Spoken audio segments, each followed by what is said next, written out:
अब लाइव ना, ठीक है। चलो गुड इवनिंग सभी को, जितने बच्चे देख रहे हैं। तो एक बार अगर आपको मैं दिखाई दे रहा हूं तो एक बढ़िया सा वाई लिख देंगे। वाई का मतलब यस। तो आप वाई या एन लिखने की कंडीशन में होंगे। चलो गुड इवनिंग। तो दो चार बच्चों के नाम भी पढ़ देते हैं हम। अक्षय, अतिशी, जितेंद्र, राहुल, रोशन, कुलदीप, रवि, अभिषेक, प्रवीण, मंचन, अनिल, सूरज, अंकित, सौरभ, मनोहर, राकेश। चलो एक तो बच्चे मैं आपको जो पहली क्लास ले रहा हूँ।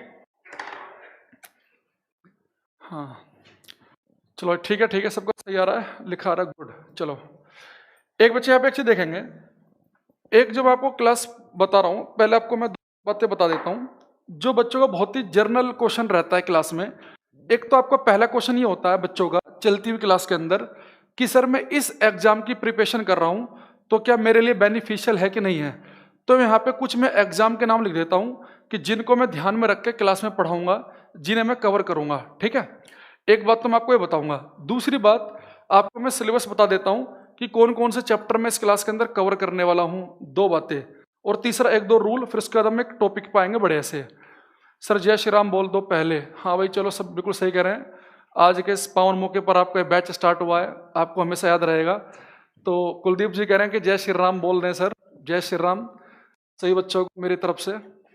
ठीक है, और आप सबके अंदर भावनाएं तो है ही, श्री राम का तो आपका चल ही रहा है जब से आप पैदा हुए हैं। तो आज स्पेशल ओकेजन है, बिल्कुल आप बोल सकते हैं अगर किसी का मन है। यहाँ देखो, सबसे पहले यहाँ देखना बच्चे, हम किस किस एग्जाम को कवर करेंगे, ये बहुत ही इंपॉर्टेंट बात रहती है। तो एक बार आप चेक कर लें कि आप जब बैच ले रहे हैं तो आपको फायदा होगा भी कि नहीं।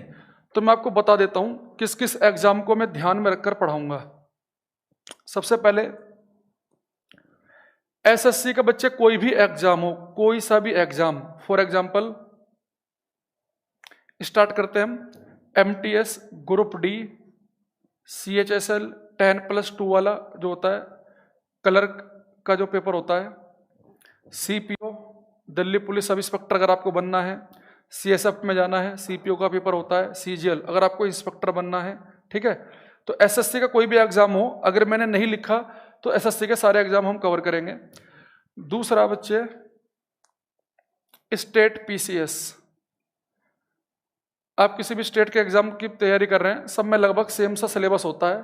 खास तौर से जो मैं ध्यान रखता हूं वो यूपी, बिहार, राजस्थान, हरियाणा, एमपी, अपने नॉर्थ के जो स्टेट है खास तौर से, क्योंकि यहाँ के बच्चों से ज़्यादा इंटरेक्शन होता है तो पेपर वगैरह हम देखते रहते हैं। हालांकि मैंने इसके अलावा और भी जगह के एग्जाम देखे हैं, उड़ीसा के भी देखे हैं, कर्नाटका के भी, सब में सेम सही लेवल है, तो कोई इतना खास फर्क पड़ेगा नहीं।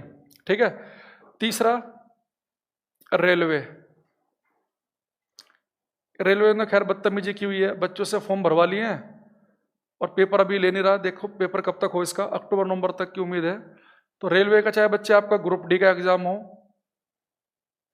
चाहे एनटीपीसी का एग्जाम हो, उसे हम कवर करेंगे। यूपीएससी का हम कौन सा एग्जाम कवर करेंगे, सीडीएस, सीएपीएफ, एनडीए भी काफी हद तक ऑलमोस्ट, लेकिन ये सीडीएस सीपीएफ पूर्ण रूप से। ठीक है, रेलवे का पूरा कवर किया जाएगा, एसएससी, स्टेट पीसीएस, आपके यूपीएससी के एग्जाम। इसके अलावा बच्चे मान लो कि आप अपने स्टेट का पुलिस का एग्जाम दे रहे हैं, जो यूपी है, बिहार है, हरियाणा है, कोई भी है, चाहे वो जीडी है, कांस्टेबल का पेपर है, चाहे बच्चे आपका वो एसआई का एग्जाम है। ठीक है, वो कवर होगा। अब यहाँ पे बच्चे ध्यान देना, बहुत ध्यान से बात को समझना कि सर जिस 11 का स्टूडेंट हूँ, स्पेशल 8 भी पढ़ रहा हूँ, इस बैच में सिर्फ फिजिक्स के लिए आया हूँ। भाई प्रवीण, अगर आपने इतनी जगह पढ़ ली है तो मेरा तो ये कोशिश रहती है कि आप बार बार ना पढ़ें, हम मन से एक बार पढ़ लें, तो फिर आपको इतनी जगह पढ़ने की जरूरत नहीं है। आप ऐसे पैसे खराब मत करो। मान लो किसी बच्चे ने केवल जीएस का बैच लिया हुआ है तो वो ले सकता है। अगर किसी ने पहले साइंस स्पेशल नहीं पढ़ा है तो उसके लिए बेनिफिशियल है ये कि इसमें मैं न्यूमेरिकल पोर्शन पे भी ध्यान दूंगा। थ्योरी तो हम करेंगे, नंबर ऑफ क्वेश्चंस भी ज़्यादा करेंगे। तो ऐसे नहीं करना कि बार बार कि चलो कम, अगर पैसे का बैच है तो बार बार ले लिया। हाँ, अगर आपका मेरी शक्ल देखने में ज़्यादा इंटरेस्ट है, लाइव इंटरेक्शन करने में ज़्यादा है, तो आप कर सकते हैं। ठीक है, अच्छा, इसके अंदर बच्चे अगर हम बात करें एयरफोर्स की, जो ग्रुप वाई है उसकी गारंटी है पूर्ण रूप से कवर होगा। ग्रुप एक्स का अगर कोई बच्चा ले रहा है, हालांकि हमारे यहाँ एयरफोर्स के अलग बैच बनते हैं, लेकिन उससे काफी फायदा होगा। मैं ये नहीं कह रहा कि पूरा कवर होगा। तो ग्रुप एक्स का या ग्रुप वाई के हमारे यहाँ अलग बैच बनते हैं, वो जो टेक्निकल वाले पे रहते हैं बैच वो अलग रहते हैं। पर अगर कोई ग्रुप एक्स का भी आ रहा है तो ये भी मान के चलो कि वो भी 50-60% क्वेश्चन कर लेगा आराम से, ठीक है। तो मेन हमारा जो फोकस होगा SSC, state PCS, CDS, CPF, railway, state के पुलिस के एग्जाम।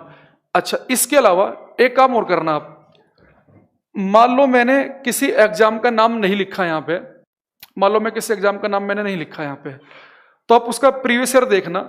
अगर उस एग्जाम का लेवल इनके बराबर है या इनसे कम है तो वो भी कवर होगा, ठीक है। तो आप एक काम करेंगे, सबसे पहले देख लेंगे कि जिस भी एग्जाम का प्रिपरेशन कर रहे हैं कि क्या उसका लेवल सीडीएस से ज्यादा है, पीसीएस से ज्यादा है, या उसके कम है या उससे बराबर है। तो कोई भी ऐसा एग्जाम जिसका लेवल सीजीएल, पीसीएस, सीडीएस या एनटीपीसी इनसे कम है या इसके बराबर है वो भी कवर होगा। तो उम्मीद कर रहा हूं कि अब मेरे से कोई बच्चा ना पूछे लाइव क्लास के अंदर कि सर मैं बिहार पीसीएस की तैयारी कर रहा हूं, क्या मुझे फायदा होगा क्या? सर मैं सीजीएल की तैयारी कर रहा हूं तो मुझे फायदा होगा क्या? सर मैं ग्रुप डी की कर रहा हूं, रेलवे की, फायदा होगा क्या? सर मेरा एसआईआई बिहार का, कोई बच्चा बोलता है सर मैं सीडीएस का कर रहा हूं, कोई बोलता है ग्रुप वाई। तो ये पेपर को मैंने आपके सामने लिख दिया। दिल्ली पुलिस, बच्चे रंजीत मैंने यहाँ पे लिख दिया ना स्टेट पुलिस, आप दिल्ली पुलिस का जो पेपर आ रहा है बिल्कुल। अच्छा, एक मैं लिखना भूल गया यहाँ पे, एक किसी बच्चे ने अगर भर रखा हो फॉर्म डीआरडीओ एमटीएस का, डीआरडीओ एमटीएस का, ये भी मैं कवर कराऊंगा, इससे भी मैं ध्यान में रखूंगा, ठीक है। तो उम्मीद कर रहा हूं कि यहां तक का ये छोटी सी बात आपको आई होगी समझ में। कुंदन कह रहे हैं मेरा नाम ले दीजिए। अच्छा, एक चीज देखो, कुछ रूल क्लास के समझेंगे आप ताकि आप पूरा ऑफलाइन वाला मजा ले सकें, ठीक है। पढ़ाने का टाइम टेबल बताइएगा, जैसे बायोकेमिस्ट्री का टाइम टेबल, वीक में 2-2 दिन क्लास होंगी, 2 दिन फिजिक्स, 2 दिन केमिस्ट्री, 2 दिन बायो, ठीक है। कई बार ऐसा हो सकता है कि मेरी क्लास एक दिन हो गई तो किसी टीचर की 3 हो गई, किसी वीक में हो सकता है, लेकिन 90% 2-2 दिन तक क्लास चलेंगी आपकी, ठीक है। ओके, हाँ, रिट विट के लिए भी काम करेगा बिल्कुल। एमपीपीएससी मेंस नहीं भाई, प्री का बता रहा हूँ, जो अपना प्री वाला पेपर होता है। मेंस का अगर आपको एक बार देख लेना कैसा लेवल रहता है, मेंस का मैंने पेपर देखा नहीं है। अच्छा, टेलीग्राम चैनल बच्चा पूछ रहा है, आप एक काम करना, अगर आपको नोट्स वगैरह चाहिए तो मैं अपलोड करता हूँ पीडीएफ वगैरह। अंकुर सर फिजिक्स करके मेरा एक टेलीग्राम चैनल है, आप इस पे जाएंगे, इसमें कोई स्पेस नहीं देना, अंकुर के बाद स्पेस नहीं है, ना ही सर के बाद स्पेस है, तो वहाँ पे पीडीएफ डलती है पूरी हिंदी इंग्लिश में, तो आप वहाँ से अपलोड कर सकते हैं। वरना मैं कैरियरविल की ऐप पे भी अपलोड करा देता हूँ। तो कई बार क्या होता है कि ऐप से बड़ी एमबी की फाइल डाउनलोड करना मुश्किल होती है। टेलीग्राम में कितनी बड़ी फाइल आप डाउनलोड कर सकते हैं इजीली, तो वहां से आप डाउनलोड कर सकते हैं, चाहे यहाँ से भी कर सकते हैं। सर मेरा दिल्ली पुलिस एमटीएस में हो गया, रेलवे ग्रुप डी सही रहेगा या एमटीएस? वर्तमान में रेलवे में नौकरी कर रहा हूँ। भाई वो तो आप देख लो एक बार कि किस में कितना सैलरी वैलरी है, कैसा है, ज्यादा वर्क स्ट्रेस कहाँ पे कम है, कहाँ पे ज्यादा है, थोड़ा सा एक बार आप देख लो, ठीक है। अच्छा, दूसरी चीज, अब एक मैं आपको बता दूं कि क्लास में एक तो बच्चे ये नहीं बोलेगा कोई बच्चा कि सर मैं क्या लाइव हूं। ये बच्चे बहुत पूछते हैं क्या मैं लाइव हूं, ये क्वेश्चन कोई नहीं पूछेगा। आपके यहाँ क्लास 100% लाइव चलती है, मेरी क्लास 100% लाइव है, एक भी रिकॉर्डेड क्लास मैंने नहीं डलवाई आज तक, रिकॉर्ड है। 100% लाइव क्लास होंगी, तो मेरी क्लास में मत पूछना कि मैं लाइव हूं कि नहीं।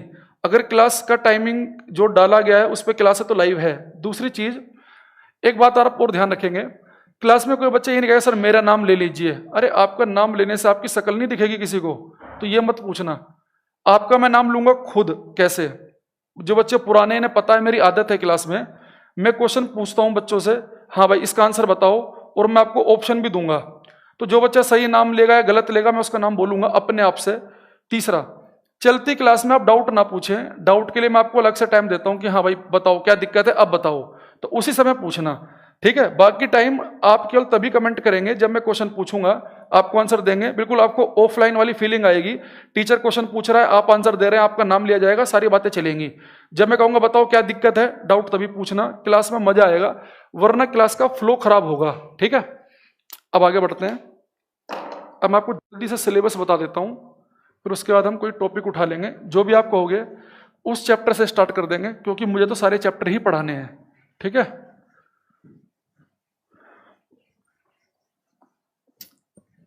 एक बार देख लेता हूँ किसी बच्चे को कोई दिक्कत, कोई क्वेश्चन ऐसा है जो मुझे बताना है।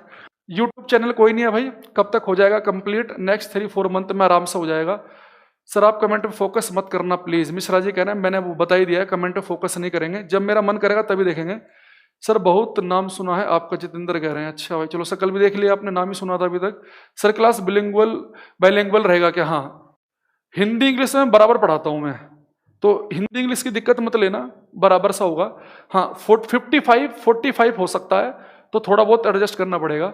सर ऐप में पीडीएफ प्रोवाइड करवा देना, टेलीग्राम यूज नहीं करते, ऐप पे भी डलेंगी, तो ऐप वालों के लिए ऐप है, वो उसलिए है कई बार बड़ी, अगर किसी का नेट स्लो है ना तो उसकी ऐप से डाउनलोड करने में दिक्कत आ जाती है किसी किसी बच्चे को, उसके लिए सिलेबस बता दीजिए, बता रहा हूँ अभी, नो प्रॉब्लम।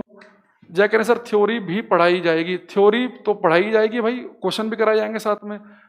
एक देखो साइंस स्पेशल का फायदा क्या होता है, साइंस स्पेशल का फायदा बच्चे ये है कि इसमें डेली केवल साइंस की ही क्लास चलेगी। सर लाइट से स्टार्ट करो, मिश्रा जी कह रहे हैं, बाकी बच्चे भी कहेंगे तो करा दूंगा मैं, ठीक है, क्वेश्चन भी लगवा देंगे। देखो होता क्या बच्चे कि मैं कुछ बता रहा था दिमाग से निकल गया, चलो आएगा दिमाग में तो बताऊंगा ना। देखो पहला एक बार सिलेबस देख लो आप, सिलेबस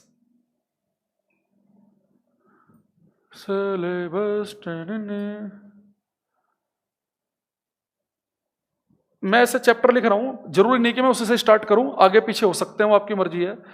एक बच्चे हमारा जो बहुत ही इंपॉर्टेंट चैप्टर रहता है वो रहता है हीट, उष्मा, हम थर्मोडायनामिक्स भी कहते हैं, पर मैं भी सिंपल शब्द यूज करूंगा ताकि कॉमर्स और आर्ट वाले बच्चों को समझ में आए। ये हीट वाला चैप्टर है बच्चे, सबसे ज्यादा क्वेश्चन पूछे गए हैं इससे, उष्मा से। इस चैप्टर में न्यूमेरिकल भी होंगे, तो मैं जिस चैप्टर के ऊपर स्टार बनाऊंगा आप समझ जाना कि वो चैप्टर में थ्योरी के साथ में न्यूमेरिकल भी होंगे। तो न्यूमेरिकल जब होंगे, एसएससी वाले बच्चे और पीसीएस वाले बच्चे, अगर केवल कोई एसएससी की और पीसीएस की तैयारी कर रहा है तो न्यूमेरिकल को छोड़ सकता है वो, एसएससी के अंदर पीसीएस में न्यूमेरिकल नहीं आते। रेलवे वाले बच्चे, डीआरडीओ एमटीएस वाले बच्चे, सीडीएस वाले, एनडीए वाले बच्चे वो न्यूमेरिकल भी करेंगे। एसएससी पीसीएस वाले बच्चे केवल थ्योरी पे फोकस करेंगे, ठीक है। सेकंड, फिर एक चैप्टर बच्चे हम पढ़ेंगे यहाँ पे, इसका एक चैप्टर होगा हमारा बच्चे लाइट, प्रकाश।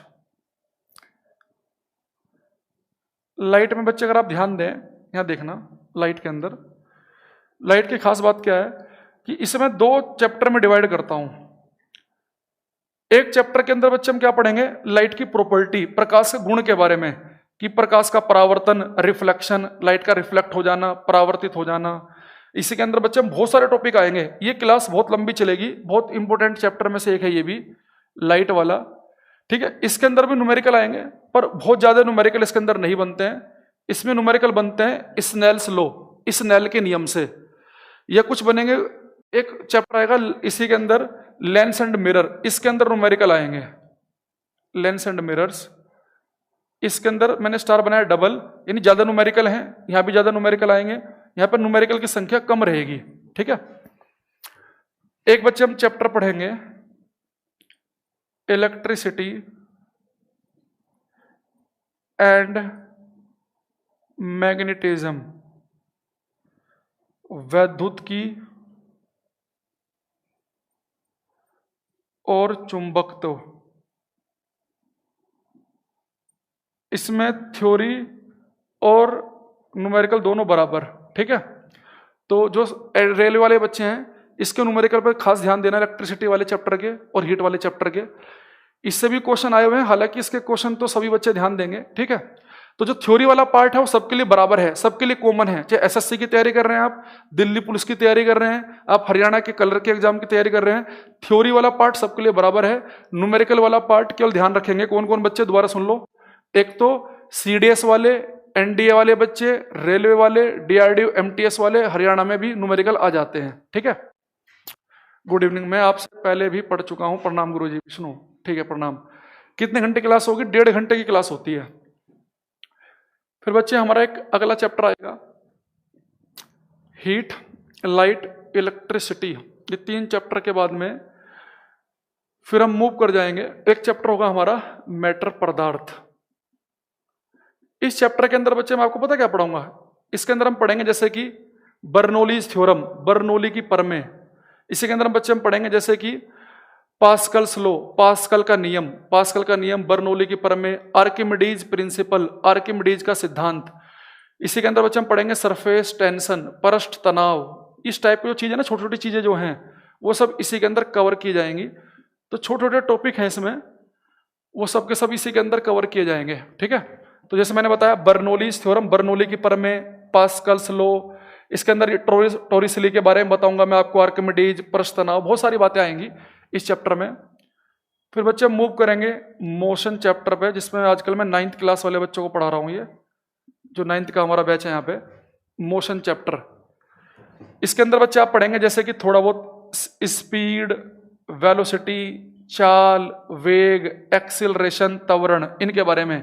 चाल, वेग क्या होते हैं, acceleration, scalar quantity, vector quantity, distance, displacement, ये सब आएंगे।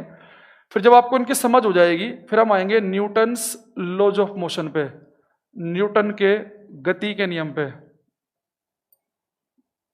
न्यूटन के गति के नियम, न्यूटन्स लॉज ऑफ मोशन। इसके अलावा बच्चे फिर हम बढ़ेंगे आगे की तरफ। फिर एक चैप्टर होगा हमारा सर्कुलर मोशन, वृत्त गति, सर्कुलर मोशन, वृत्त गति। फिर मैं लिख देता हूं बाकी चैप्टर जहां भी जगह दिखेगी मुझे। एक चैप्टर होगा बच्चे हमारा फ्रिक्शन, घर्षण। एक चैप्टर होगा बच्चे हमारा ग्रेविटेशन, गुरुत्वाकर्षण।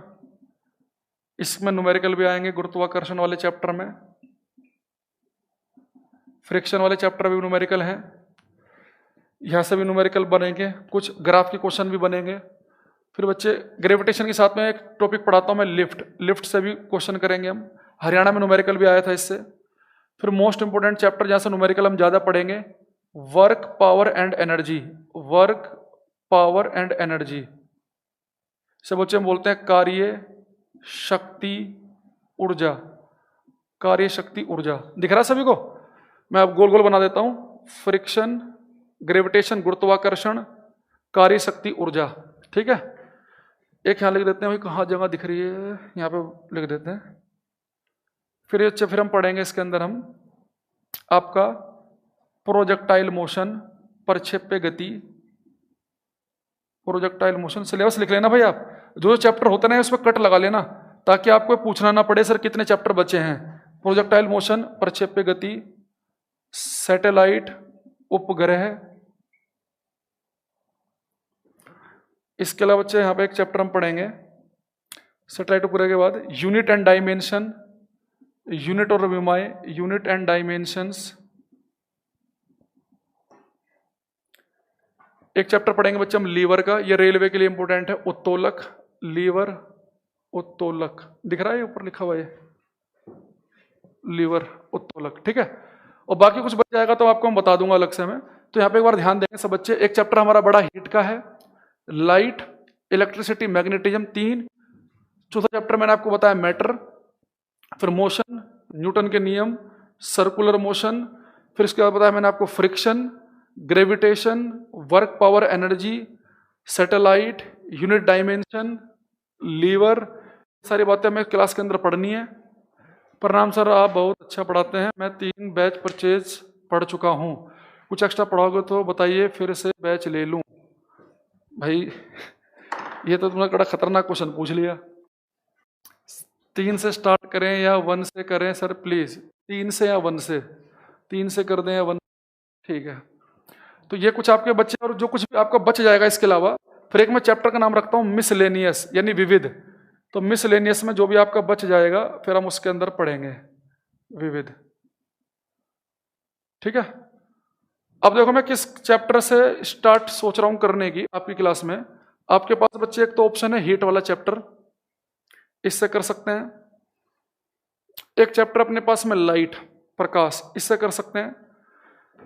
क्योंकि यहां से अगर हम स्टार्ट करेंगे ना, फिर मोशन वाला चैप्टर ही बहुत दिनों तक घूमेगा। तो आपके पास 1 और 2 में से ऑप्शन है, जिसके बारे में आप ज्यादा बोल दोगे वहीं से मैं स्टार्ट करा दूंगा।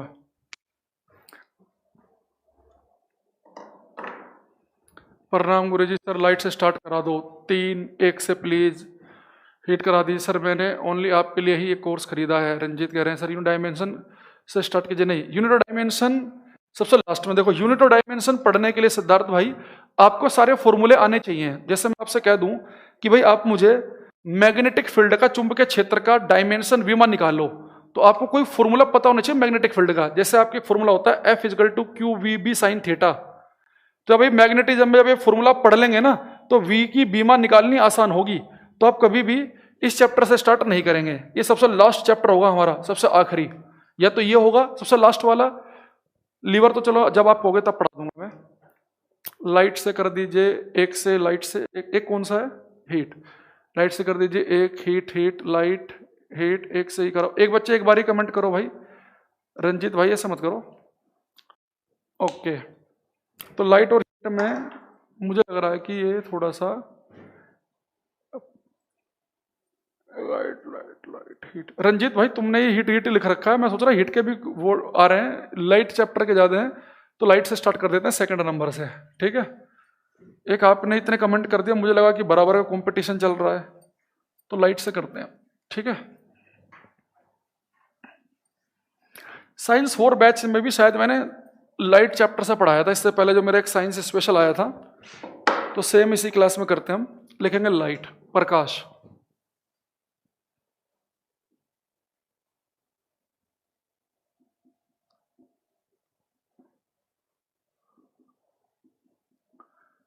देखो अच्छे,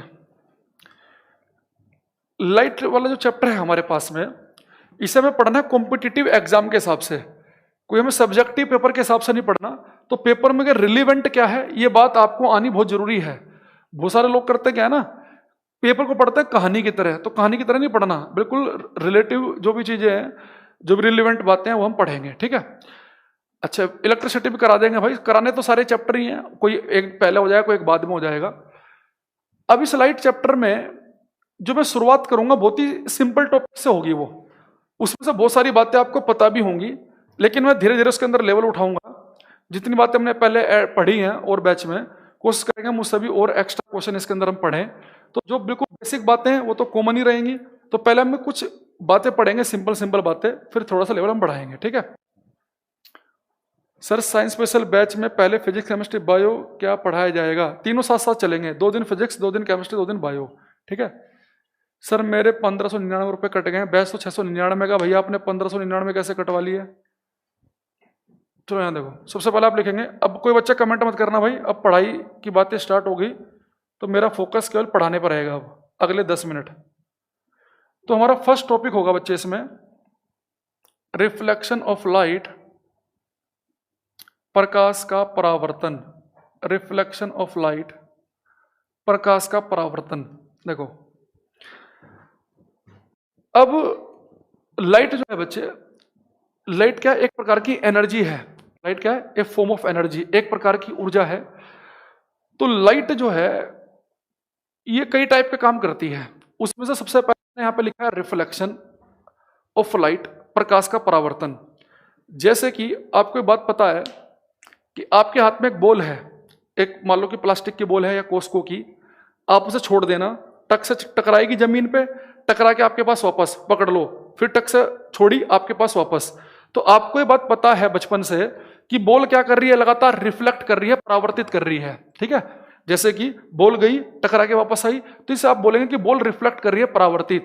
या बचपन हम करते क्या थे, कई बार ना फील्डिंग की प्रैक्टिस करते थे हम, हमें भी लगता था कि हम भी क्रिकेटर बन जाएंगे एक दिन, हर एक बच्चे को लगता है 7-8 साल का जब वो होता है, वो तो प्रैक्टिस करता है, दीवार पे बॉल मारेगा, अब उसके पास वापस आएगी, तो बॉल रिफ्लेक्ट कर रही है।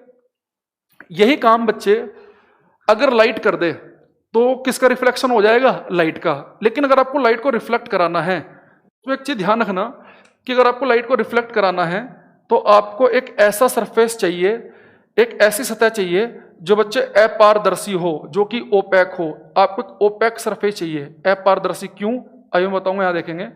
आपको बच्चे ओपैक सरफेस चाहिए, अपारदर्शी सरफेस, अपारदर्शी। इसकी वजह क्या है उसे आप देखना यहां पे।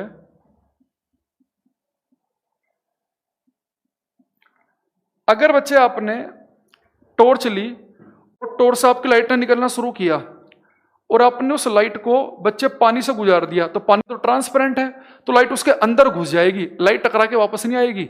आपने कांच ले लिया, गिलास, तो लाइट उसके अंदर पहुंच जाएगी। तो अगर आपको लाइट का रिफ्लेक्शन कराना है, आप चाहते हो कि लाइट जाए और टकरा के आपके पास वापस आए, तो सबसे पहले आपको एक ओपेक सरफेस, अपारदर्शी सतह चाहिए। इसलिए मैं क्या करता हूं, एक प्लेन मिरर ले लेता हूं, समतल दर्पण। तो आपने अपने घर में देखा होगा, आपके घर में बच्चे एक मिरर होता है, उसमें एक हिस्से पे होती है पॉलिश, एक हिस्सा पेंट रहता है ना, तो यहाँ पे हम एक हिस्से को सिल्वर कर देते हैं। तो सिल्वर करने से क्या हो जाएगा, जैसे आप का घर का जो मिरर है उसे कभी तोड़ना, उसे पकड़ के देखना, पीछे आपको लाल से रंग का एक पेंट दिखाई देगा। तो आप क्या करते हैं, शीशे को एक हिस्सा कर दो पेंट, सिल्वर कर दो, तो सिल्वर करने से क्या हो जाएगा, वो अपारदर्शी हो जाएगा। अब वो ट्रांसपेरेंट नहीं रहा। अगर वो ट्रांसपेरेंट होगा तो लाइट जाएगी और उसके अंदर घुस जाएगी, तो वहां से लाइट रिफ्लेक्ट नहीं होगी। तो जब भी आपको रिफ्लेक्शन कराना है, याद रखना कि रिफ्लेक्शन केवल और केवल किससे होगा, ओपेक सरफेस से, अपारदर्शी सतह से। अगर सतह पारदर्शी हो गई, ट्रांसपेरेंट हो गई, तो लाइट उसके अंदर से गुजर जाएगी, उसके अंदर से ट्रेवल करेगी। ठीक, अब यहां पे एक चीज और सुनना, यहां पे एक लाइन खींच रहा हूं मैं, ये एक लाइन। आप सभी बच्चे मैथ पढ़ रहे हैं, आपको इतना पता है कि जो लाइन है ना, ये लाइन इस सरफेस से 90 डिग्री का एंगल बना रही है। तो अगर कोई लाइन किसी सरफेस से 90 डिग्री का एंगल बनाए बच्चे, तो उसे हम बोलते हैं नॉर्मल अभिलंब। तो मेरा बन गया नॉर्मल अभिलंब, नॉर्मल। ठीक है, ये बच्चे हो गया मेरा नॉर्मल। अब यहाँ पे ये जो लाइन मैंने बनाई ना, ये अपने मन में मान लिया कि नॉर्मल है, ये बच्चे आपका सरफेस है। सरफेस कौन सा, ओपेक। अब यहां से बच्चे आपने टॉर्च ली, टॉर्च से लाइट निकली, तो जो टॉर्च से जो लाइट निकलेगी ना, उसमें एक लाइन से दिखाऊंगा और इसमें बोलूंगा कि प्रकाश की किरण है, रे ऑफ लाइट। ये रे ऑफ लाइट है मेरी, ये टकराई। मान लो कि बच्चे लाइट जो मेरी टकराई, इस नॉर्मल से टकराई 20 डिग्री के एंगल पे, तो टकराने के बाद जब वापस जाएगी, जब 20 डिग्री पर टकराई और टकराने के बाद जब वापस जाएगी, तो आपको पता है कि ये एंगल भी कितना होगा, 20 ही होगा। तो रिफ्लेक्शन में हमें एक बात पता है कि मान लो लाइट आई है आई एंगल पे और वापस कितने पे गई है, आर पे, तो इस आई और आर की वैल्यू हमेशा कैसी होती है, बराबर। इसे हम आगे लिखेंगे नियम में।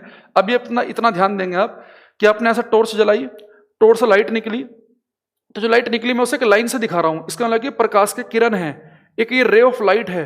तो एक रे ऑफ लाइट गई, अगर ये मीडियम होता ट्रांसपेरेंट तो लाइट इसके अंदर से गुजर जाती सीधे सीधे, पर ये मीडियम, ये कैसा सरफेस है, अपारदर्शी, लाइट इस पर टकराई तो बाउंस बैक कर गई, तो टकरा के उसी तरफ वापस आ गई। ठीक है, तो जो लाइट जाके टकराई है, इसे बच्चे हम बोलते हैं इंसिडेंट रे, आपतित किरण। ये मेरी कहलाएगी आपतित किरण। जो टकरा के लाइट गई है, इसे मैं बोलूंगा रिफ्लेक्टेड रे, परावर्तित किरण।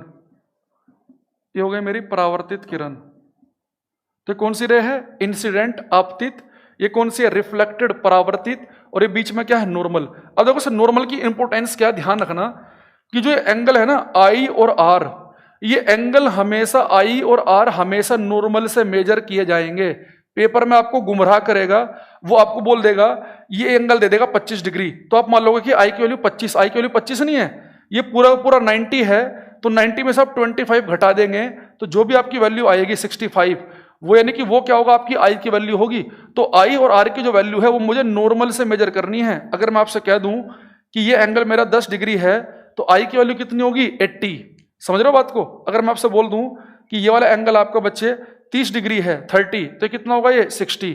तो ये आपको मैं जब आगे न्यूमेरिकल दूंगा, अभी एक क्वेश्चन कराऊंगा, तो आपको इसकी इंपोर्टेंस समझ में आएगी। तो ध्यान रखना कि आई और आर जो हैं ये केवल और केवल नॉर्मल से मेजर किए जाएंगे। तो इंसिडेंट रे, आपतित किरण और ये नॉर्मल आपको दिख रहा है, तो इसके बीच में जो एंगल आया इसे हम बोलते हैं आई।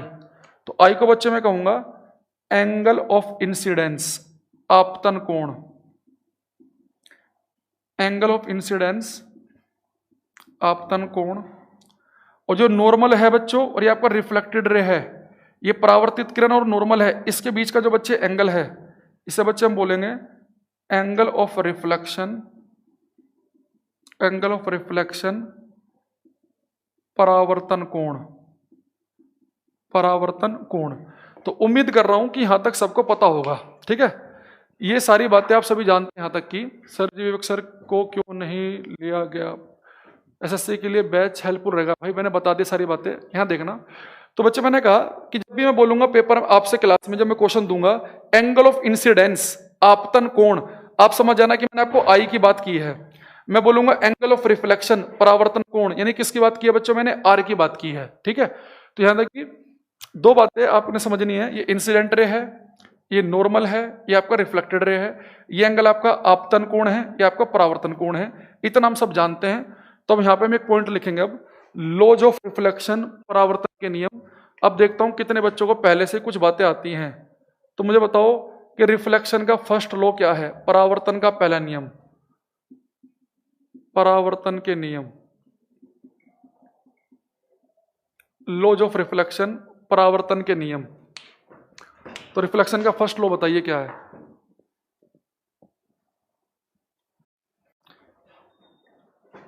रोशन कह रहे I can't explain in words, Lallantop sir, love you sir, love you too. Manchan, Yogi जी देखो ये फैसले मैनेजमेंट के होते हैं, तो हम तो कुछ बता नहीं सकते इसमें किस बैच में कौन है किस में कोई नहीं। तो टीचर से क्वेश्चन पूछने का देखो कोई तुक नहीं है। टीचर से आप बस ये पूछ सकते हो कि आपने ये अपारदर्शी सरफेस लिया तो क्यों लिया, तो मैंने उसका रीजन बता दिया आपको। अदरवाइज लाइट रिफ्लेक्ट नहीं होगी। ठीक है, जब रिफ्लेक्ट नहीं होगी तो क्या होगा वो हम आगे पढ़ेंगे। ठीक है, आप टीचर से पूछ सकते हैं और कुछ बातें जो अभी आपका मन करे। ठीक है, लेकिन ये क्वेश्चन का मैं आंसर नहीं दे सकता आपको। ठीक है, अच्छा रिफ्लेक्शन का देखो पहला नियम क्या है। ये इंसिडेंट रे दिख रही है आपको, आपतित किरण, ये दिख रहा है बच्चे नॉर्मल अभिलंब, हाँ क्लास डेली होगी। ये आपको दिख रहा है बच्चे रिफ्लेक्टेड रे परावर्तित किरण, दिख रही है तीनों लाइन आपको, ये दिख रही है। ये जो बच्चे तीनों लाइनें हैं ना, ये हमेशा एक ही सरफेस पे एक ही तल में होती हैं। आप कहोगे बच्चों कि एक ही सरफेस एक ही तल का मतलब क्या होता है गुरुजी, इसका देखो मतलब ये है, ये बच्चे मान लो ये इंसिडेंट रे बोर्ड के साथ चिपकी हुई है और ये नॉर्मल भी बोर्ड के साथ चिपका हुआ है, दोनों चिपके हुए हैं, तो रिफ्लेक्टेड रे भी 100% बिल्कुल बोर्ड के साथ चिपक के निकलेगी। ये ऐसा नहीं होगी ये रिफ्लेक्टेड रे ऐसे निकल जाए, यानी इंसिडेंट रे बोर्ड के साथ चिपकी हुई है, नॉर्मल अभिलंब भी बोर्ड के साथ चिपका हुआ है, तो रिफ्लेक्टेड रे भी बोर्ड के साथ ही चिपकी होगी, ये ऐसे उठी हुई नहीं होगी, कभी ऐसा नहीं होगा, या कभी ऐसे नहीं निकलेगी ये। तो ये तीनों की तीनों जो लाइनें हैं, ये तीनों की तीनों जो रेखाएं दिख रही हैं आपको, incident ray, normal, reflected ray, ये हमेशा एक ही प्लेन में होती हैं। और अच्छा समझो आप इसे, अगर आपको क्लियर नहीं हुआ, ये देखना आप, ये बच्चे अपना एक्स एक्सिस है, ये है वाई एक्सिस, तो आपको वाई और एक्स एक्सिस के बीच में जो आपको एरिया दिख रहा है ना, ये एरिया, ये इसे हम बच्चे बोलते हैं एक्स वाई प्लेन, ये एक्स वाई प्लेन है हमारा, एक्स वाई प्लेन। अगर मैं यहाँ पे जेड एक्सिस खींच दूं तो यहाँ ध्यान देना, ये जेड हो गया, ये एक्स हो गया, तो ये जो दिख रहा है ना, ये आपको हो गया एक्स जेड प्लेन। ठीक है, तो अगर ये रे तीनों की तीनों एक ही प्लेन में होंगी, यानी एक्स वाई में है तो एक्स वाई में ही होंगी, ऐसा नहीं होगा कि दो तो यहाँ पे हैं और एक एक्स जेड प्लेन में हो, ऐसा नहीं होगा। ये तीनों लाइनें हमेशा तीनों की तीनों एक ही तल में एक ही प्लेन में होती हैं, यानी अगर ये एक्स, ये वाली रे चिपकी हुई है, ये भी चिपकी हुई है, तो ये भी चिपकी हुई होगी, ये ऐसे उठ के बाहर की तरफ को नहीं निकलेगी। ठीक है, यानी कि आपने ऐसा नहीं होगा कि लाइट आपकी ऐसे आई और आपकी लाइट ऐसे भाग जाए, आपकी लाइट ऐसे आई और आपकी लाइट बिल्कुल उसी तल में उसी प्लेन में होगी। अब भी समझ में नहीं आया तो मैं एक तरीका और बताता हूं आपको, सुनना ध्यान से। देखो मैंने अपनी आंखें बंद कर ली, मान लो ये इंसिडेंट रे है, ये रिफ्लेक्टेड रे है, ये नॉर्मल है, सॉरी ये रिफ्लेक्टेड रे, आपतित किरण, अभिलंब और परावर्तित किरण। मैंने अपनी आंखें बंद की और ऐसा हाथ करूंगा ना मैं, तो मेरा हाथ तीन लाइनों पर टच होगा, ऐसे नहीं होगा इंसिडेंट रे तो ये रही, नॉर्मल ये भाग रहा, रिफ्लेक्टेड रे भाग रही, ऐसा नहीं होगा, तीनों होती हैं एक ही प्लेन में। तो हम फर्स्ट पॉइंट लिखेंगे इसके अंदर, incident ray comma normal and reflected ray always lie in a same plane. Hindi में लिखेंगे आपतित किरण कोमा अभिलंब और परावर्तित किरण। यहां देख लेना, आपतित किरण कोमा अभिलंब और परावर्तित किरण, तीनों हमेशा एक ही तल में होते हैं, तीनों हमेशा एक ही तल में होते हैं। ये कुछ ज्यादा इंपॉर्टेंट नहीं है, बस ये लाइन रट के छोड़ देना। सेकंड वाला जो मैं बता रहा हूं, इसे मैं अप्लाई कराऊंगा आपको कई टाइप से, तो इस पर ध्यान देना। रिफ्लेक्शन का सेकंड नियम कहता है कि आई और आर की वैल्यू कैसी होगी, सेम। लाइट अगर 20 डिग्री पे टकराई वापस आएगी 20 पे, लाइट गई है 3.5 पे वापस भी आएगी 3.5, 3.5 पे ही। तो लिखेंगे सेकंड लॉ है angle I is equal to angle R. आपको पता होगा ये सिंबल किसका होता है, ये एंगल का। तो लिखेंगे second angle I is equal to angle R, यानी कि angle of incidence is equal to angle of reflection, आपतन कोण परावर्तन कोण के बराबर होता है। Angle of incidence is equal to angle of reflection, आपतन कोण परावर्तन कोण के बराबर होता है। ठीक है, तीसरे पे आते हैं अब हम। तीसरे पे अब बच्चे मुझे एक चीज बताओ, ये इंसिडेंट रे आई मान लो कि v स्पीड से, तो जो रिफ्लेक्टेड रे होगी इसकी स्पीड कितनी होगी, v से कम, v के बराबर या v से ज्यादा। अगर इंसिडेंट रे की स्पीड v है तो रिफ्लेक्टेड रे की स्पीड क्या होगी, v के कम, ज्यादा की बराबर। स्नेल्स लॉ भाई रिफ्रैक्शन में आता है, अपवर्तन में। स्नेल्स लॉ आगे आएगा, ये रिफ्लेक्शन पढ़ रहे हैं हम, जब लाइट अपना मीडियम बदलेगी वहां पे आएगा स्नेल्स लॉ। अच्छा चाय रख गया भाई, पता नहीं चला। केमिस्ट्री बायो क्लास कल को हो जाएगी, किसी बायो की क्लास शायद या केमिस्ट्री की।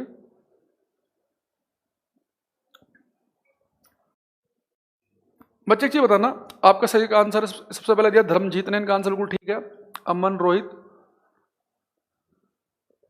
धर्मेश, राहुल, सबके आंसर ठीक आ रहा है मेरे पास। यहां देखना मिरर कैसे पॉलिश किया था, सिल्वर की पॉलिश कर देते हैं, कोई थोड़े ना होता उसमें। देखो यहां देखना बच्चे, अब मेरे से बताओ, ये इंसिडेंट रे चली हवा से टकरा के वापस हवा में आ रही है, अगर चलिए पानी से टकरा के पानी में वापस आ रही है, चली है डायमंड से वापस डायमंड में आ रही है। भाई रिफ्लेक्शन का मतलब होता है कि उसी तरफ लौटना। अगर लाइट चली हवा से तो हवा में आएगी, चली वाटर से तो वाटर वापस आएगी। अगर लाइट उसी तरफ वापस आएगी, एयर से चली एयर में ही वापस आ रही है, तो इसकी स्पीड तो सेम रहेगी। स्पीड क्यों बदलेगी, स्पीड कब बदलेगी लाइट की, ध्यान रखना, जब मैं आपको आगे पढ़ाऊंगा।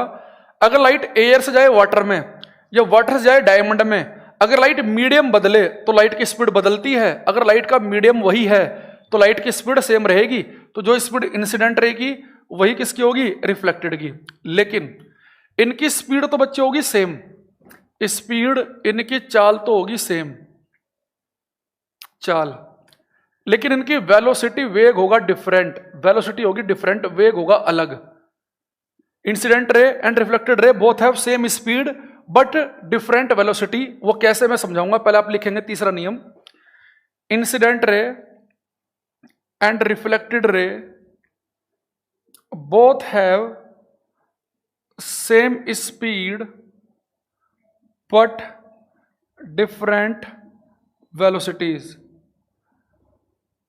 आपतित किरण और परावर्तित किरण दोनों की चाल तो समान होती है, आपतित किरण और परावर्तित किरण दोनों की चाल तो समान होती है, किंतु उनके वेग अलग अलग होते हैं, किंतु उनके वेग अलग अलग होते हैं।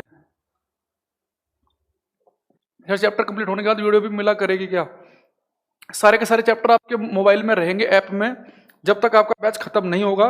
और बैच खत्म होने के भी 1.5-2 महीने बाद तक रहेंगे, टेंशन मत लो।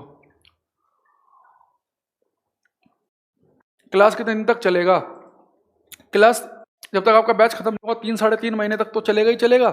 बाद में आपके रिवीजन के लिए 2 महीने तक और एक्स्ट्रा वीडियो रहेंगी, एटलीस्ट 2 महीने तक, टेंशन मत लो। देखो आपतित किरण और परावर्तित किरण दोनों की चाल तो समान होती है किंतु वेग अलग अलग होते हैं। अब आप कहोगे जी चाल और वेग, हालांकि चाल और वेग की बात बच्चे मोशन वाले चैप्टर में करेंगे कम से कम 1-1.5 घंटे, लेकिन आज हल्का सा इतना समझ लो कि जो वेलोसिटी है ना बच्चे, ये वेलोसिटी डायरेक्शन पे भी डिपेंड करती है, डायरेक्शन पे भी। जैसे मैं आपसे कह दूं कि भाई मैं जा रहा हूं 20 मीटर पर सेकंड से ईस्ट में, पूरब में, किसी बच्चे का हम नाम लेते हैं अनुपम, एक बच्चे का नाम मैं देख रहा हूं यहां पे, अनुपम भाई जा रहे हैं 20 मीटर पर सेकंड से वेस्ट में। तो यहां ध्यान देना, हम दोनों की स्पीड सेम है बच्चे। देखो मैं भी 1 सेकंड में 20 मीटर जा रहा हूं, अनुपम भी 1 सेकंड में 20 मीटर जा रहा है, तो 2 सेकंड में मैं 40 मीटर दूर मिलूंगा, अनुपम भी 40 मीटर दूर मिलेगा। 3 सेकंड में 60, ये भी 60। लेकिन मैं कहाँ जा रहा हूँ? ईस्ट, ये कहाँ जा रहा है? वेस्ट। तो हमारी दोनों की स्पीड तो सेम है, लेकिन जो वेलोसिटी होती है ना, वो इसमें स्पीड तो इंपॉर्टेंट है ही, साथ में डायरेक्शन भी होती है। तो मैं ये कहूंगा कि मेरी और अनुपम दोनों की स्पीड सेम है, पर हमारी वेलोसिटी, हमारा वेग अलग है, क्योंकि मैं ईस्ट में जा रहा हूं, मैं ये जा रहा है वेस्ट में। तो जो वेलोसिटी होती है, इसमें स्पीड के साथ साथ में डायरेक्शन भी रहती है। तो अगर इनमें से एक भी चीज बदल जाए, अगर स्पीड बदल गई तो वेलोसिटी बदल जाएगी।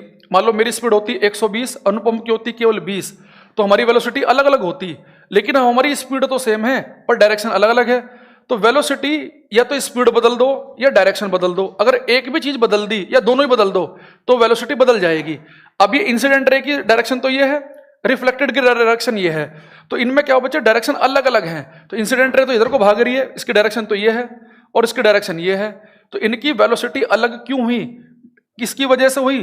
डायरेक्शन की वजह से। अदरवाइज इनकी जो वैल्यू है ना, वो स्पीड तो सेम ही है, जैसे यहाँ पे 20-20 सेम है, पर डायरेक्शन बदल गई थी। तो याद रखना, हालांकि इसकी बात हम डिटेल में आगे चल के करेंगे, अभी केवल आपको इतना ध्यान रखना है कि दोनों एक ही मीडियम में है, ये भी हवा में है तो ये भी हवा में है, तो इसलिए स्पीड तो सेम है, लेकिन डायरेक्शन बदलने की वजह से दोनों का वेग, वेलोसिटी कैसी है? अलग अलग। तो तीनों पॉइंट आई होप कि आपको थोड़े से क्लियर हुए होंगे। और बाबूजी क्या हाल चाल है? कौन सी गाड़ी ले आए?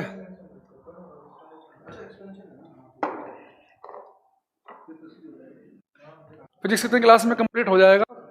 40 के राउंड क्लास होंगी। ये बताओ भाई मुझे एक बार। अच्छा, तो भाई लेगा, इसके लिए थोड़ा ना कि पार्टी वो हो जाएगी।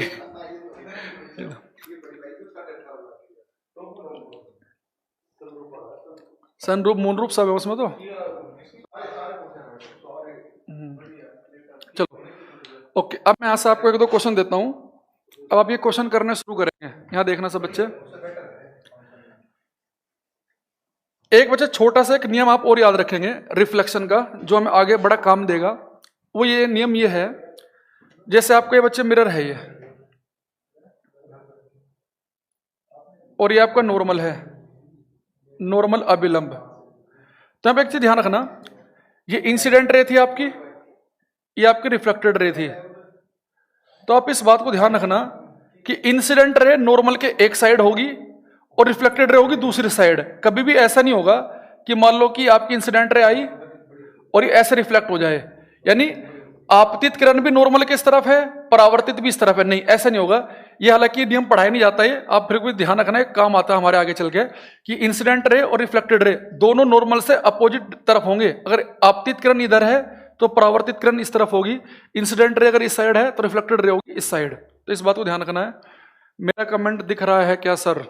एक भाई, ये भी बड़ा कॉमन क्वेश्चन है कि क्या मेरा कमेंट दिख रहा है, मेरा नाम ले लीजिए, क्या मैं सुंदर दिख रहा हूं? बहुत सुंदर दिख रहे हो आप। चलो एक क्वेश्चन लिखो, और ये क्वेश्चन बहुत सिंपल है, पर मुझे पता है कि कम से कम 40% बच्चे इसका आंसर गलत देंगे। लिखो, तो सोच समझ के आंसर देना। इफ, हिंदी में बोल दूंगा मैं, पहले इंग्लिश वाले लिख लेंगे। If A ray of light, if A ray of light incidents at an angle 27 degree with the plane mirror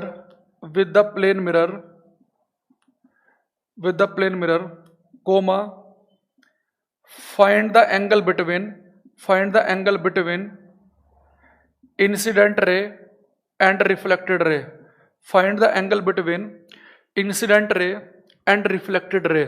Hindi में लिखेंगे, यदि प्रकाश की एक किरण, वेलोसिटी टाइम के रीजन से होगा क्या? नहीं, अरे जब मैंने कहा भाई कर आपको इतना नहीं पता, भी देखो वेलोसिटी में स्पीड और डायरेक्शन होती है, डायरेक्शन बदलने की वजह से वेलोसिटी बदल रही है। अभी के लिए इतना ध्यान रखना, मोशन वाले चैप्टर में पढ़ेंगे इसे हम। हिंदी में लिखो, यदि प्रकाश की एक किरण समतल दर्पण से 27 डिग्री का कोण बनाते हुए टकराती है, यदि प्रकाश की एक किरण समतल दर्पण से 27 डिग्री का कोण बनाते हुए टकराती है, 27 लिखा मैंने, 27 डिग्री का कोण बनाते हुए टकराती है,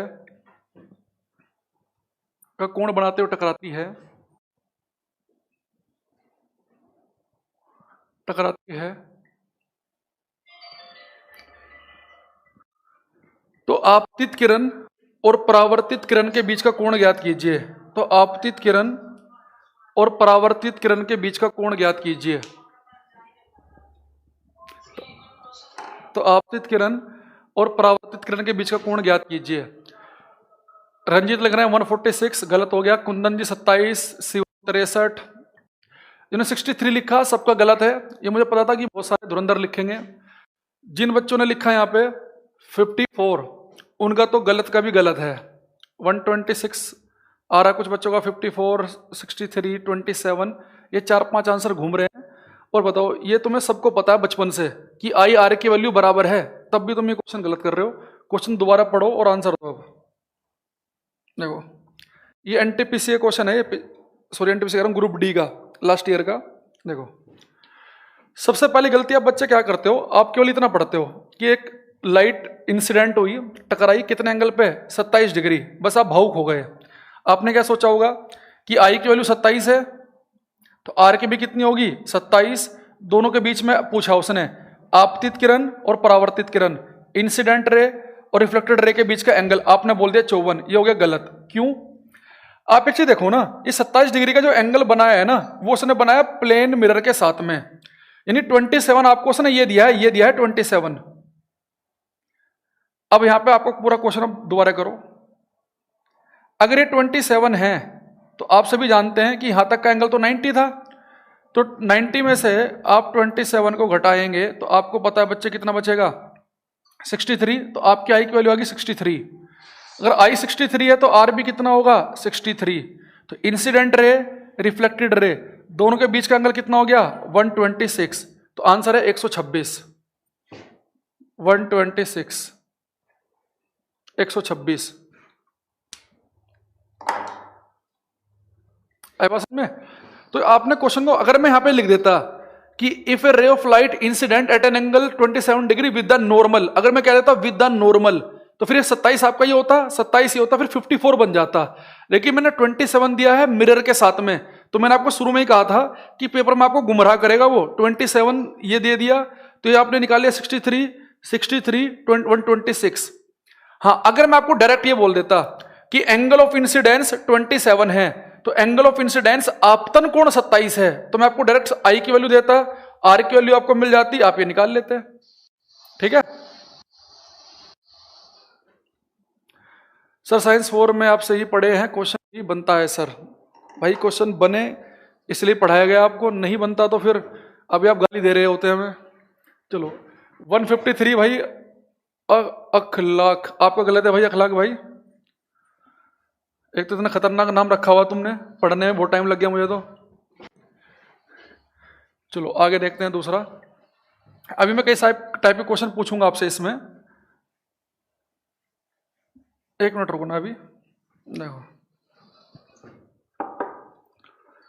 अभी इसी फॉर्मूले पे आई इज इक्वल टू आर, जो आपने पढ़ा ना आई इज इक्वल टू आर, देखना इस पे कितनी वैरायटी आएंगे अभी।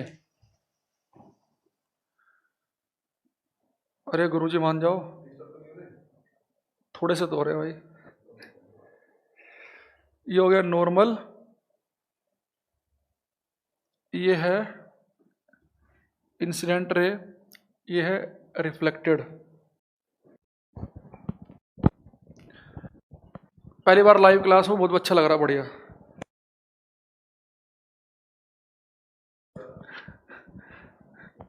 भेज लेनी है। अच्छा देखो, ये इंसिडेंट रे, रिफ्लेक्टेड रे है। यहां देखना बच्चे, आप यहां पे बहुत ध्यान सुनना बात को जो मैं बताने वाला हूं, फिर यहां से भी मैं क्वेश्चन पूछूंगा आपसे। आप एक बात बताऊं मुझे कि आपकी लाइट गई, टकराई यहां पे, ठीक। अगर ये प्लेन मिरर ना होता तो फिर लाइट क्या करती? बचपन से हम सुनते आ रहे हैं कि लाइट हमेशा स्ट्रेट लाइन में चलती है, प्रकाश हमेशा सीधा चलता है। मेरे नाना जी थे, उनका नाम था प्रकाश, तो मेरे नाना जी सीधे जाते हैं हमेशा ही। अब तो खैर वो निकल लिए। अब मान लो कि ये प्रकाश जो है ये चला बेचारा और ये सीधा जाता, अगर इसे कोई चीज बीच में ना मिलती, ठीक है। सर आपका नाम क्या है? मतलब बहुत मेहनत करनी पड़ेगी सर, बच्चों को नाम नहीं पता शकल देख के। तो अब यहां से देखो बच्चे, नाम हम बता देंगे भाई, ये तुम पता चल जाएगा थोड़े दिनों में। ये लाइट चली, अगर ये बच्चे मिरर ना होता, सुना ध्यान से, अगर ये मिरर ना होता तो लाइट बिल्कुल सीधी निकलती।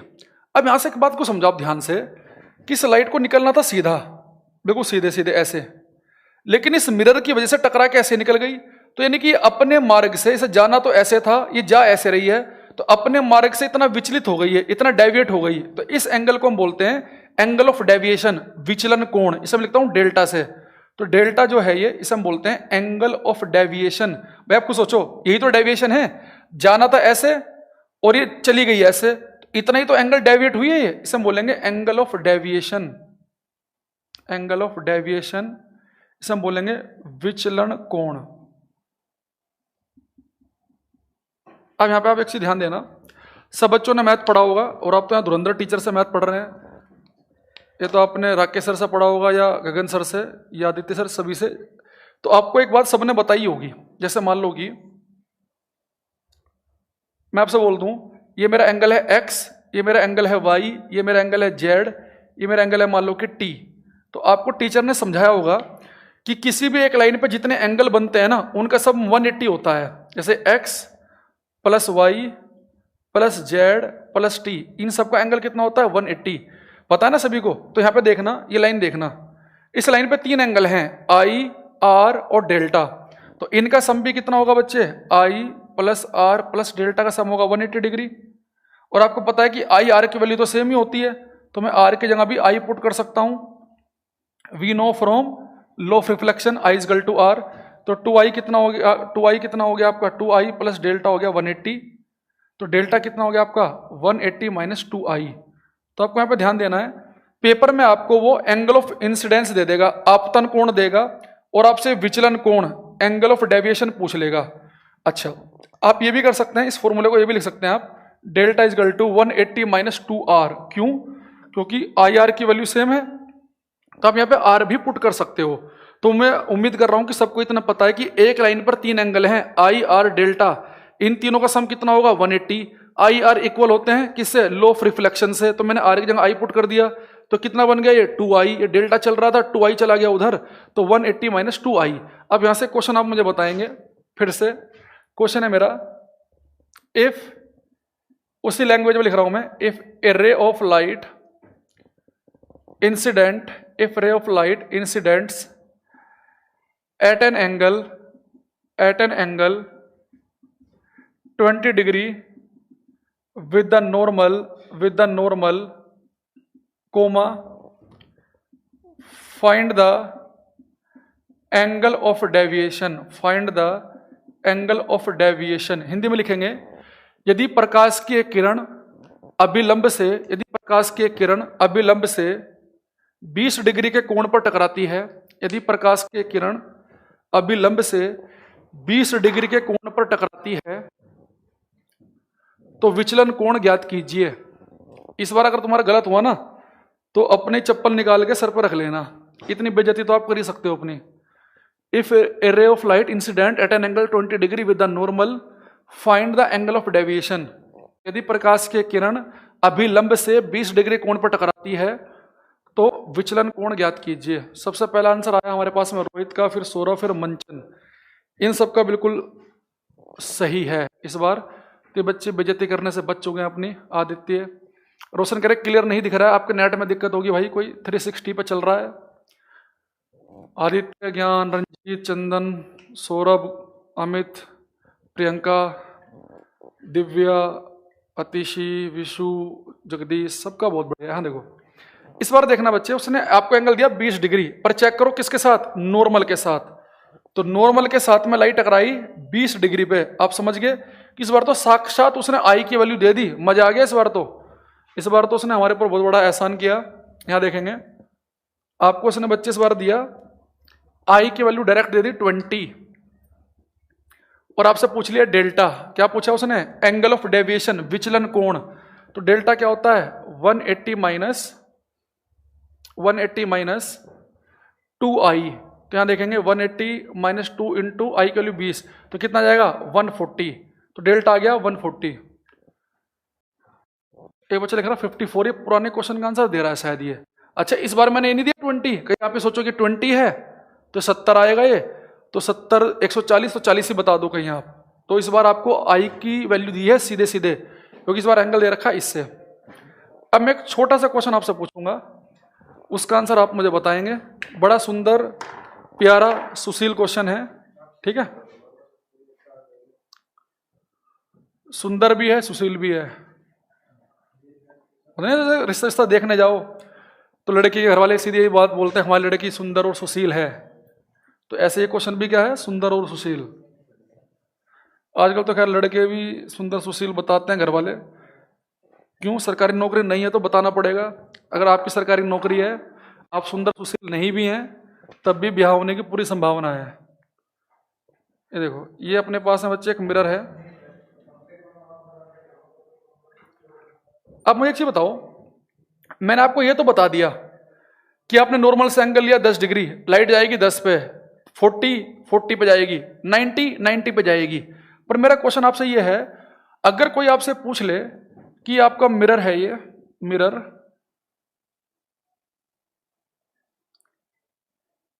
और इस बार आपने लाइट डाल दी बिल्कुल एसएस पे परपेंडिकुलर, बिल्कुल लंबवत, यानी जहां पे नॉर्मल होता है ना आपका, बिल्कुल वहीं से आपने लाइट छोड़ दी। अगर आप बच्चे लाइट को बिल्कुल नॉर्मल से छोड़ दें, बिल्कुल नॉर्मल इंसिडेंस करें, आप बिल्कुल लंबवत प्रकाश को छोड़ दें, तो अब ये लाइट के साथ क्या होगा?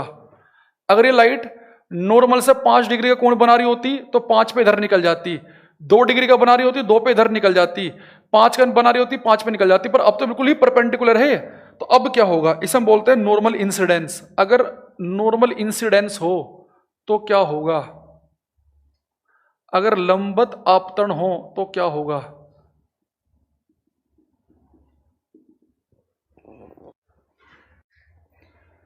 ये क्वेश्चन आपको बताना है कि आपके पास में एक मिरर है, आपने उसके ऊपर बिल्कुल परपेंडिकुलर लाइट डाली है। मिश्रा जी ने सही आंसर दिया है। फिर उसके बाद रोहित,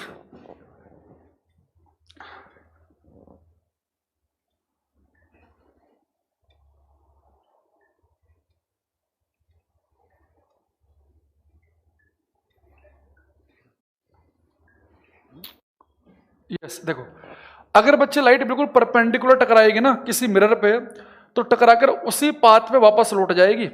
वो अपने पाथ को रिट्रेस करती है, उसी मार्ग पर लौट आएगी। यदि प्रकाश लंबवत टकराए किसी सतह पर, तो टकराकर उसी मार्ग पर लौट आता है।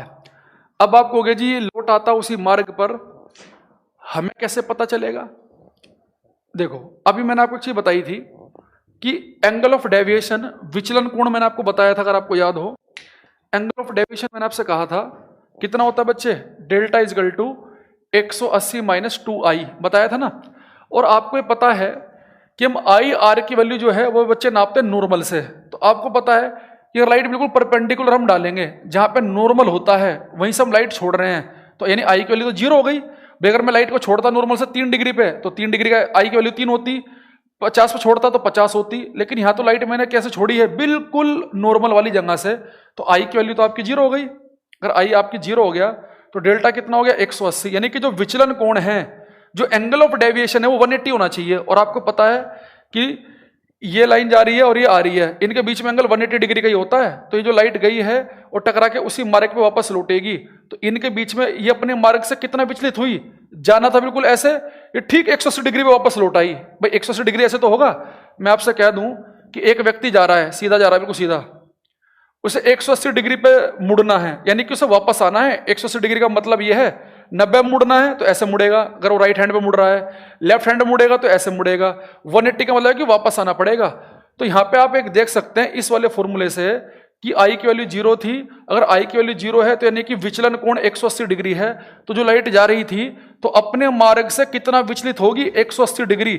और 180 डिग्री विचलित होने का मतलब है कि टकराकर उसी मार्ग पर लौट आएगी। तो आपको ध्यान रखना है कि अगर लाइट परपेंडिकुलर टकराती है तो टकराकर उसी मार्ग पर लौट आएगी। क्लियर हुई बात? ये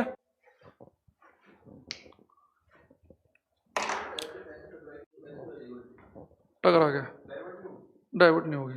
अगर कोई एंगल होगा तो नॉर्मल से दूसरे साइड पे उतने एंगल पे आ जाएगी।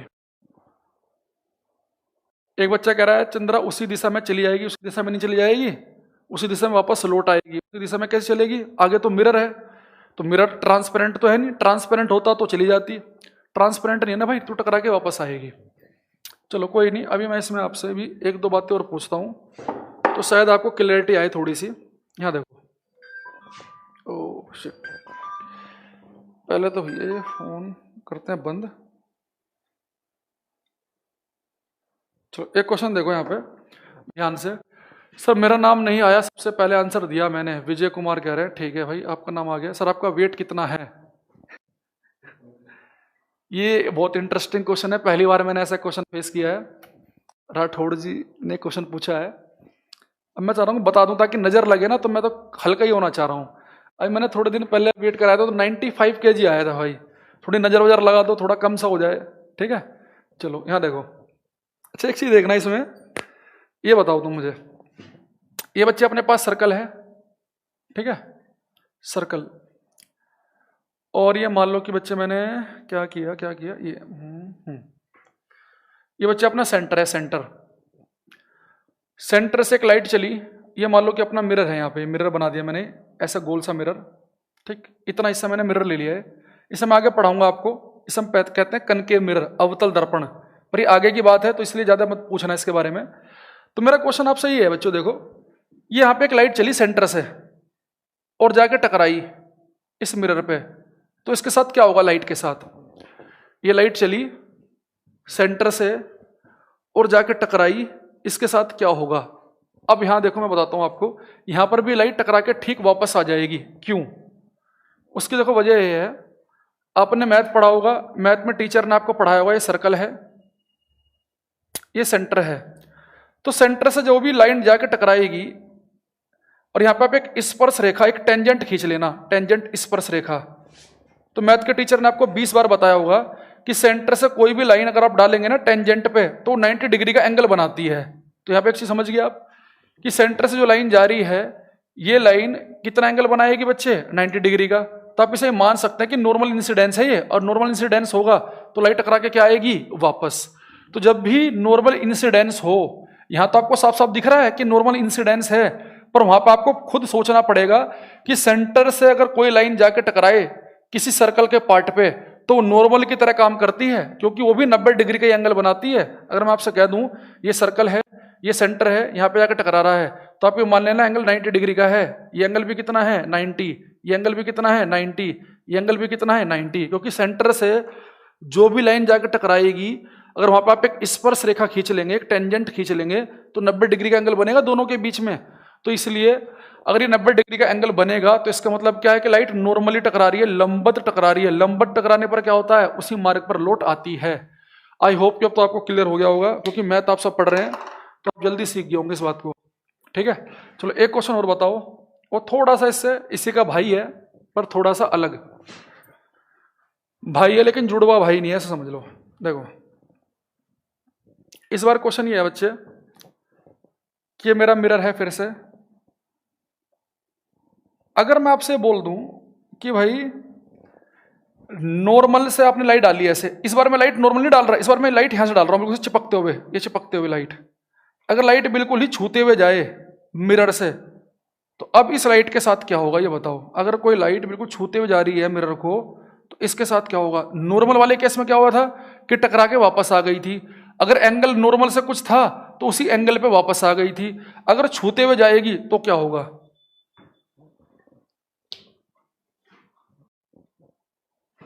ये बताओ। मैंने इस बार आपसे कहा कि मान लो कि आपका मिरर है और कोई प्रकाश की किरण, कोई लाइट बिल्कुल छूते हुए जा रही है इस मिरर को। अब इस लाइट के साथ में क्या होगा ये आपको बताना है। इसे हम बच्चे बोलते हैं ग्रेजिंग इंसिडेंस, पृष्ठ सर्पी आपतन, ग्रेजिंग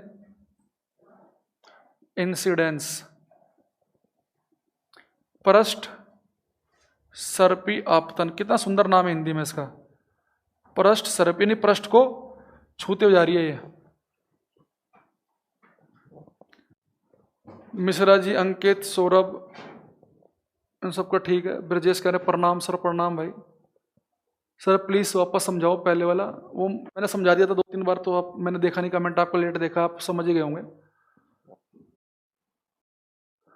हाँ बिल्कुल सही कहा। देखो अगर ये लाइट बिल्कुल जा रही है ना छूते हुए, तो ठीक इसी मार्ग पे सीधे चलती रहेगी, इसी मार्ग पे आगे बढ़ती रहेगी, यानी कि यहाँ पे कोई भी डेविएशन शो नहीं होगा, यानी बिल्कुल सीधे चलेगी। देखो कैसे, आप खुद निकाल लो।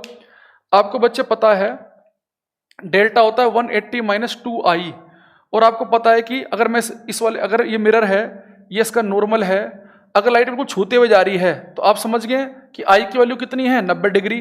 अगर आप आई की वैल्यू 90 पुट करेंगे, 90 90 कितना हो जाएगा 180, तो डेल्टा कितना आ जाएगा 0, यानी कोई डेविएशन होगा ही नहीं, लाइट बिल्कुल सीधे चलती रहेगी, बिल्कुल सीधे सीधे। तो अगर कोई आपसे पूछ ले कि नॉर्मल इंसिडेंस में क्या होता है कि लाइट टकराकर उसी पाथ में वापस आएगी, और ग्रेजिंग इंसिडेंस में क्या होता है कि लाइट छूते हुए जाएगी मिरर को और सीधे ऐसे बढ़ती चली जाएगी, ठीक है, छूते हुए निकलेगी और सीधे ऐसे बढ़ती जाएगी। यहां पर कोई भी डेविएशन नहीं होगा। डेविएशन क्यों नहीं होगा? क्योंकि छूते हुए जाने का मतलब यह है कि आपका आई की वैल्यू 90 डिग्री बन गई है, तो आप आई 90 पुट करेंगे तो 90 90 180 में से 180 जाएगा, डेल्टा कितना आया 0। तो इस डेल्टा का मतलब क्या था? विचलन कोण, एंगल ऑफ डेविएशन, यानी कोई विचलन है ही नहीं। विचलन जब है ही नहीं तो मार्ग से अपनी विचलित होगी ही नहीं, वो अपने मार्ग पर चलती रहेगी। अगर यहाँ पे आ जाता 2 भी तो अपने मार्ग से 2 डिग्री विचलित होती है वो, अब उसका विचलन कितना है 0 डिग्री, तो अपने मार्ग से विचलित नहीं होगी। यहां पर कितना आया था 180, तो अपने मार्ग से कितना विचलित हो गई थी वो 180 पे, ठीक है। चलो अब यहां पे आपको मैं फटाफट एक क्विक रिवीजन करा देता हूं चलते चलते। पहली क्लास है, ज्यादा ज्ञान प्राप्त करेंगे तो सर में दुखने लगेगा। यहां देखो, हमें बचपन से पता है कि नॉर्मल है, लाइट यहाँ गई 20 डिग्री पे, वापस जाएगी 20 पे। हमने फिर क्या पढ़ा? आज 2 बातें और पढ़ी कि लाइट अगर नॉर्मल ही टकराए तो उसी मार्ग पे वापस आएगी, अगर छूते हुए जाए तो सीधे वापस निकल जाएगी। इसके अलावा हमने पढ़ा कि एंगल ऑफ डेविएशन इस केस में कितना था 180 डिग्री, तो 180 का मतलब है कि वापस लौटना, और इस मार्ग इसमें कितना था 0, ठीक है। इसके अलावा हमने और क्या पढ़ा बच्चे कि विचलन कोण का जो फॉर्मूला है 180 माइनस 2i है, और ये आई और आर किससे नापते हैं हम? नॉर्मल से, ये इंपॉर्टेंट है, ठीक है। तो उम्मीद करता हूं कि आपको जो क्लास है आपको थोड़ी समझ में आई होगी। डेमो क्लास थी इसलिए मैंने थोड़ा टॉपिक कवर कराने के लिए ज़्यादा थोड़ा स्पीड से पढ़ाया भी है, क्योंकि पहली क्लास है। अब मैं कुछ अगले 5-7 मिनट आपके डाउट ले लेता हूं, किससे कोई डाउट है तो भाई बताइए एक बार। सीधे चली आएगी सर, आप time sir, nice teaching sir.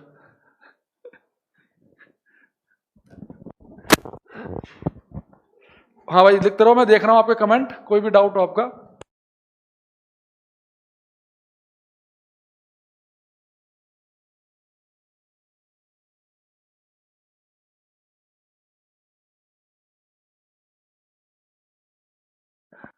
Sir class का पीडीएफ मिलेगा? हाँ क्लास का पीडीएफ मिलेगा भाई। सर बुक लेना पड़ेगा? बुक की ऐसे जरूरत नहीं है, प्रीवियस ईयर ले लेना आप, प्रीवियस ईयर लेना अरिहंत वगैरह के। आप क्लास नोट्स के साथ में केवल प्रीवियस ईयर के क्वेश्चन करेंगे। अच्छा सिलेबस में साउंड छूट गया, अरे हाँ एक बच्चे ने याद दिला दिया। एक सिलेबस में आप एक चैप्टर लिख लेना वेव, उस वेव में हम 2 चैप्टर पढ़ेंगे, जो मैंने आपको सिलेबस लिखवाया है उसमें वेव्स पढ़ना है हमें। उसमें एक पढ़ेंगे हम साउंड वेव, ध्वनि तरंगे, ध्वनि। एक हम पढ़ेंगे उसमें इलेक्ट्रोमैग्नेटिक वेव्स, वैद्युत चुंबकीय तरंगे, वैद्युत चुंबकीय तरंगे। वैद्युत चुंबकीय तरंगे बहुत इंपॉर्टेंट है, ये लिख लेना सिलेबस में। वीडियो बाद में अनलिमिटेड टाइम्स देख सकते हैं। हाँ वीडियो आप जितना मन करे उतनी बार देख सकते हैं, बस आपके पास नेट होना चाहिए। लास्ट में निर्मल नहीं बनेगा ना सर? नहीं, लास्ट में निर्मल नहीं बनेगा। निर्मल क्या? नॉर्मल की जरूरत है ही नहीं यहाँ पे, क्योंकि डेविएशन 0 है तो सीधे मार्ग पर चलती चली जाएगी। बनाना तो बना लो। नॉर्मल तो एक इमेजिनरी लाइन है जो हम ऐसे ही एंगल नापने के लिए कंसिडर करते हैं।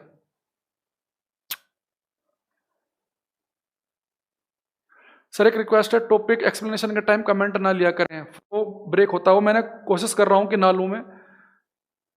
लो ऑफ रिफ्लेक्शन का 3rd पॉइंट है कि इंसिडेंट रे रिफ्लेक्टेड रे दोनों की स्पीड सेम होती है, लेकिन डायरेक्शन की वजह से वेलोसिटी बदल जाती है, क्योंकि वेलोसिटी डायरेक्शन पर भी डिपेंड करती है। ग्रेजिंग इंसिडेंस का विचलन निकालें फिर से। ग्रेजिंग इंसिडेंस का विचलन निकाल लो भाई। देखो विचलन होता है बच्चे delta is equal to 180 minus 2i। अब ग्रेजिंग इंसिडेंस में लाइट बिल्कुल चिपकते हुए जा रही है मिरर के, और आपको पता है कि आई की वैल्यू हम नापते हैं नॉर्मल से। यहाँ पे आपने मान लो नॉर्मल मान लिया, ये लाइट जा रही है चिपकते हुए, तो आई की वैल्यू कितनी हो गई 90 डिग्री। तो यहाँ पे 90 पुट कर दो, 180 माइनस 2 इंटू 90, तो 180 माइनस 180 कितना हो जाएगा? 0 हो जाएगा। इतना मैथ तो सोल्व कर लो भाई, 3-3.5 महीने पूरा हो जाएगा। चलो बाकी अगली क्लास में बात करेंगे, अब पहली क्लास है तो अभी आप थोड़ा सा दिमाग को रेस्ट दो, ठीक है। चलो आज के लिए इतना ही। Thank you, bye bye, take care.